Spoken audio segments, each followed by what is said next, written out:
భక్తాదులకు, పుర ప్రజలకు, కళాకారులకు, ఇక్కడ వచ్చేసినటువంటి ప్రజలకు అందరికీ కూడా స్వాగతం, సుస్వాగతం.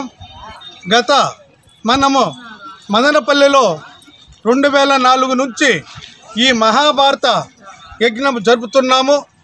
ఇది 18వ సంవత్సరం. ఈ మహాభారతం ఉద్దేశం ఏమిటంటే, ఎక్కడైతే ముందు కూడా దేవతలు రాజసూయాగము ఇట్లా యజ్ఞము యాగాలన్నీ కూడా పెట్టేవాళ్ళు.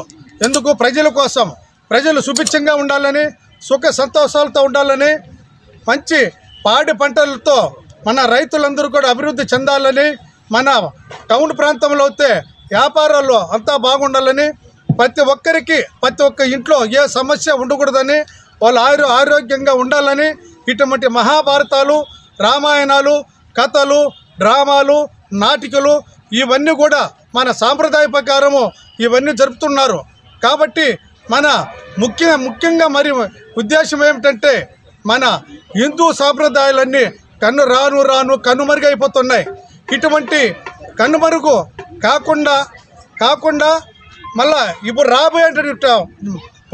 రాబోయే జనరేషన్ పిల్లలకు మన సాంప్రదాయం సంస్కృతి తెలియజేసేదానికి ఇటువంటి కార్యక్రమాలు పెడుతున్నాం. దేవుడు అంటే ఏమి, చిన్న అంటే ఏమి, పెద్ద అంటే ఏమి, మనము చిన్నప్పటి నుంచే చిన్న పిల్లలందరినీ కూడా మన గుడికి తీసుకువెళ్ళిపోతే మంచిది. వాళ్ళు అక్కడ చూపించి దండ ప్రమాణం చేపించి వాళ్ళ బుద్ధులు చిన్నప్పటి నుంటే మారిపోతాయి. కానీ